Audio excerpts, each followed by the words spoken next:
एक सवाल अगर मैं आपको बोलूं कि आप बहुत ही लो बजट में रहते हुए यूरोप के एक ऐसे शेंजन जोन कंट्री में दाखिल हो सकते हैं और यूरोप की डिग्री ले सकते हैं, तो आप बिलीव करेंगे? बिल्कुल नहीं करेंगे, क्योंकि आज की वीडियो में आपको बताऊंगा कि 2026 में एक ऐसा कंट्री है जो क्वाइटली पाकिस्तानी स्टूडेंट्स को एडमिशन दे रहा है और आपसे आइट्स की कोई भी रिक्वायरमेंट भी नहीं मांग रहा, तो आप विदाउट आइट्स उस डेस्टिनेशन पे पहुंच सकते हैं।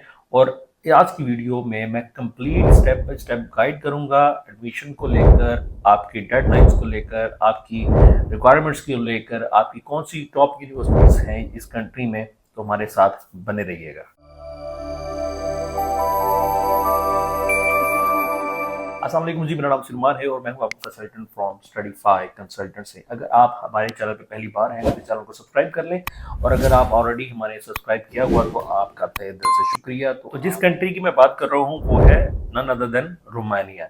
रोमानिया के बारे में हमने ये सारी वीडियो बनाएंगे और रोमानिया के बारे में आपको सारी चीजें बताऊंगा। पहले बात करते हैं कि रोमानिया क्यों जरूरी है, रोमानिया को हमने क्यों चूज किया है।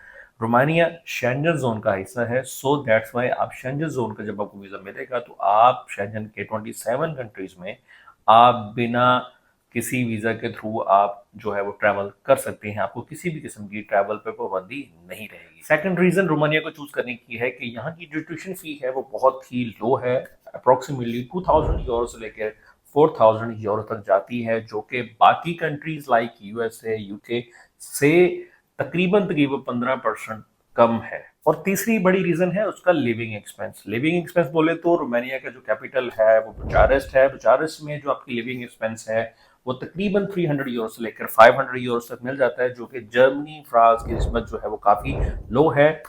ये भी एक बहुत अच्छी रीजन है रोमानिया को चूज करने की। चौथा रीजन बहुत इंपॉर्टेंट है, आप एम्बेसी में ई वीजा अप्लाई कर सकते हो। और रोमानिया की पाकिस्तानी स्टूडेंट्स के लिए जो वीजा रेशो है वो अप्रोक्सीमेटली 90% से भी ऊपर है, जो कि बाकी यूरोपियन डेस्टिनेशन से काफी ज्यादा बेहतर है। और पांचवा रीजन, एडमिशंस आपके लिए ओपन हो चुके हैं। रोमानिया ने जून में आपके एडमिशंस ओपन कर दिए हैं। इवन के बाकी जितने भी है कंट्रीज अभी एडमिशंस ओपन होने वाले हैं, तो एक अच्छी विंडो है आपको यूरोप में दाखिल होने के लिए।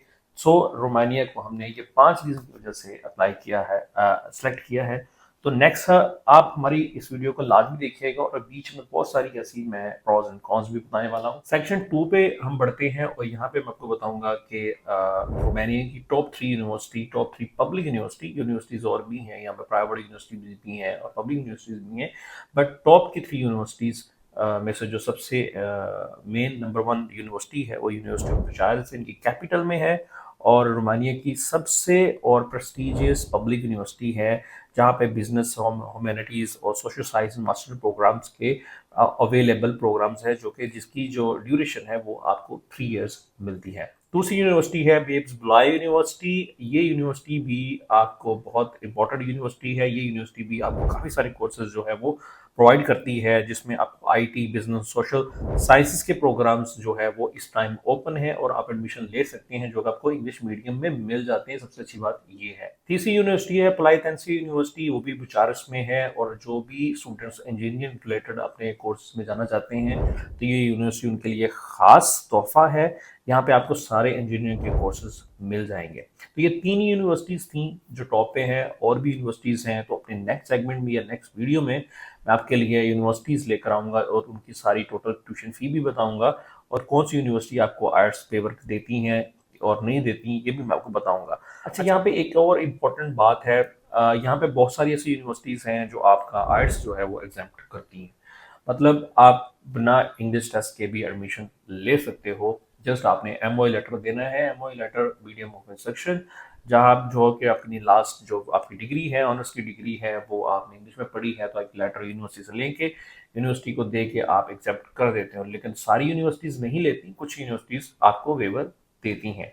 उसके साथ ही साथ आपका जो गैप है वो 5-7 साल से गैप भी एक्सेप्ट हो जाता है। और इवन के एज की लिमिट भी कोई नहीं है, एज लिमिट कितनी भी हो तो यूनिवर्सिटीज एक्सेप्ट कर लेती है। मतलब आपकी रिक्वायरमेंट काफ़ी स्मूथ है, रिलैक्सेबल है, और आप जो है वो सेक्शन 3 में हम समझते हैं डॉक्यूमेंट्स की चेकलिस्ट। डॉक्यूमेंट की चेकलिस्ट बहुत ज़रूरी है एडमिशन लेने के लिए, एडमिशन प्रोसेस करने के लिए और वीज़ा अप्लाई करने के लिए। डॉक्यूमेंट की चेकलिस्ट में सबसे पहले आप लोगों ने यूनिवर्सिटी के एडमिशन के लिए जो चाहिए होती है वो एजुकेशनल डॉक्यूमेंट चाहिए, मैटरनिटी की डिग्री चाहिए, पासपोर्ट स्कैन चाहिए, वैलिडिटी उसमें क्लियर होनी चाहिए, पासपोर्ट साइज आपकी फोटो चाहिए, English proficiency letter I mean MOE medium of instruction letters चाहिए, मेडिकल सर्टिफिकेट, एचआईवी आपका और TB test negative from government hospital से। ये बहुत ज़रूरी मेडिकल होता है, इसको लाजमी करना है। बहुत सारे स्टूडेंट इसको मिस कर देते हैं या करते नहीं हैं, तो जिसकी वजह से आपका एडमिशन जो है प्रोसेस है वो डिले हो सकता है। तीसरी जो है बात है वो डॉक्यूमेंट अटेस्टेशन प्रोसेस है। पहले आपने बोर्ड से करवाना है, फिर आपने आईबीसी से करवाने हैं और फिर आपने एचएससी से करवाने के बाद आपने मोबा अटेस्टेशन जरूरी करवानी है। अगर आप ऑप्स ट्रायल करवा लेते हो तो बहुत ज़रूरी है वो, अगर करवा लेते हो तो प्रोसेस और भी स्मूथ हो जाएगा। मतलब सारी अटेस्टेशन ज़रूरी है वीज़ा प्रोसेस करने के लिए। साथ ही साथ आपकी बैंक स्टेटमेंट के लिए 8 से 10,000 यूरो की बैंक स्टेटमेंट चाहिए जो लास्ट 3 मंथ्स होनी चाहिए। उसके अलावा आपका ऑफिशियल ऑफर लेटर, अपनी ट्यूशन फी की जो आपने पेमेंट सेंड की है यूनिवर्सिटी को उसका रिसीट होना चाहिए, आपके बैंक स्टेटमेंट लगाकर वीज़ा अप्लाई कर सकते हो। सेक्शन 4 बहुत इंपॉर्टेंट है, यहाँ पे मैं बताने वाला हूँ आपको वीज़ा प्रोसेस। अब वीज़ा प्रोसेस क्या है, ये चीज़ें समझने के बाद अभी आप खुद भी अप्लाई कर सकते हो, आपको कंसल्टेंट के पास जाने की ज़रूरत नहीं है। इतना मैं इसको स्मूथ कर रहा हूँ। आप का जो प्रोसेस है वीज़ा आपने कैसे अप्लाई करना है वो भी मैं आपको बताता हूँ। सबसे पहले स्टेप बाय स्टेप प्रोसेस को समझते हैं। स्टेप 1 में आपने अपने डॉक्यूमेंट्स जो है वो पाकिस्तान में टेस्टेड करवा लिए। उसके बाद यूनिवर्सिटी सेलेक्ट करनी है आपने, प्रोग्राम और सिटी के हिसाब से हमेशा पब्लिक यूनिवर्सिटी प्रेफर करें। वीज़ा अप्रूवल जो है वो उसकी क्रेडिबिलिटी बहुत ज़रूरी बन जाती है अगर आप पब्लिक यूनिवर्सिटी में जाते हैं। मोस्टली प्राइवेट यूनिवर्सिटी भी बहुत अच्छी हैं, और लेकिन ये है कि प्राइवेट यूनिवर्सिटी में कुछ फीस ज़्यादा भी होती है, बट ये है कि अगर आपको ऑफर लेटर नहीं आ रहा तो देन आप प्राइवेट यूनिवर्सिटी में जा सकते हो, अदरवाइज पब्लिक यूनिवर्सिटी को आपने प्रेफर करना है। स्टेप 3 में यूनिवर्सिटी में अप्लाई करने के बाद आपने जो है वो ऑनलाइन पोर्टल से अप्लाई करना है। यूनिवर्सिटी आपके डॉक्यूमेंट्स, अपनी एजुकेशन हिस्ट्री बताकर आपके एजुकेशन मिनिस्ट्री को भेजती है और वैल्यूएशन करती है। उसके बाद स्टेप 4 पे मिनिस्ट्री ऑफ एवल्यूएशन करने के बाद वैल्यूएशन करने के बाद आपको तकरीबन 30 से 40 दिन में आपको ऑफिशियली ऑफर लेटर इशू होता है। ये रोमानिया का स्पेशल सिस्टम है। यहाँ पे यूनिवर्सिटी खुद लेटर नहीं देती, मिनिस्ट्री अप्रूवल करती है, इसलिए ये लेटर बहुत स्ट्रॉन्ग होता है वीज़ा के लिए। मतलब अगर आपका ऑफर लेटर आ गया तो आपको जो है 100% वीज़ा के चांसेस आपके बन जाते हैं। ऑफर लेटर आने के बाद आपने जो भी फ़ी है वो आपने पे करनी है, उसकी रिसीट आपने जो है वो सेव कर लेनी है। छठे नंबर पे रोमानिया का ई वीज़ा अप्लाई करने के लिए आपने डॉक्यूमेंट्स अपलोड करने हैं, एम्बेसी वेरीफाई करेगी और फिर अपॉइंटमेंट देगी। यूजुअली अप्लाई करने के बाद 2 से 4 वीक में आपको अपॉइंटमेंट मिल जाती है, तो उसके बाद आप जो है वीज़ा। स्टेप 7 में जब आपको अपॉइंटमेंट्स मिल जाती हैं तो अपॉइंटमेंट्स के दिन आपने एम्बेसी में जाना है और आपका जो है वीज़ा इंटरव्यू होता है।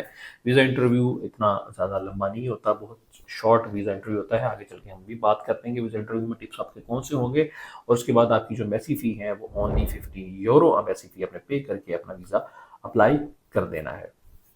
अब जो मैं बात बताने वाला हूँ वो बहुत ही कॉमन मिस्टेक करते हैं सारे स्टूडेंट, इंटरव्यूज में फेल हो जाते हैं। हालांकि वीज़ा रेशो बहुत अच्छी है रोमानिया की, लेकिन उसके बावजूद भी बहुत ही बदकिस्मत स्टूडेंट होते हैं जो कि वीज़ा इंटरव्यू फेल करते हैं। वीज़ा इंटरव्यू के दरमियान बहुत मेन क्वेश्चन सिर्फ और सिर्फ एक ही होता है कि रोमानिया को आपने चूज़ क्यों किया। अगर आप यहाँ पे बोलोगे कि रोमानिया सस्ता था, इंग्लिश की रिक्वायरमेंट नहीं थी, सो दैट्स वाई मैंने चूज़ किया, तो आपका वीज़ा लगने के चांसेस बिल्कुल ज़ीरो हो जाते हैं। जस्ट वीज़ा ऑफिसर जो होता है वो आपसे एक चीज़ कंफर्म करता है कि अगर आप पढ़ाई करने जा रहे हो, क्यों करने जा रहे हो, पढ़ाई करने के बाद आप अपने मुल्क वापस आओगे तो आपका गोल क्या है ये डिग्री करने के लिए, जस्ट ये चीज़। अगर इसके ऊपर आप अपने कंसल्टेंट के साथ मिलकर मॉक सेशन करते हो, अच्छा सा अपना एसओपी बनाते हो, तो आप बिलीव मी रोमानिया का वीज़ा 100% आपकी दहलीज पर है। तो समरी यहाँ पे निकल के ये आती है कि शेंजन जोन का हिस्सा है रोमानिया, लो बजट में आ जाता है, इंग्लिश की वेवर आपको मिल रही है, 27 मुल्कों की सैर आपको मिल रही है, और एम्बेसी में जो वीज़ा है आपका बहुत स्मूथ और 100% 90% जो है वीज़ा अप्रूवल के साथ आपको मिलता है।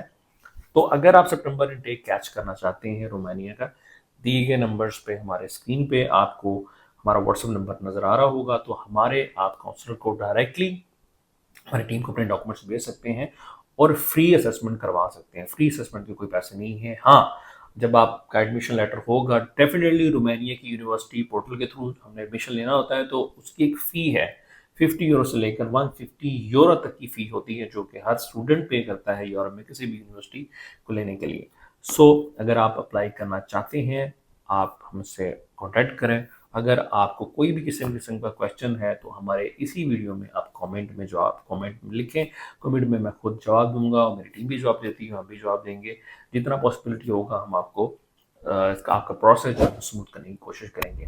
आज के लिए इतना ही। अगर वीडियो पसंद आई तो please like and subscribe share कर दीजिए। आज के लिए इतना। Thank you so much. अल्लाह हाफिज़।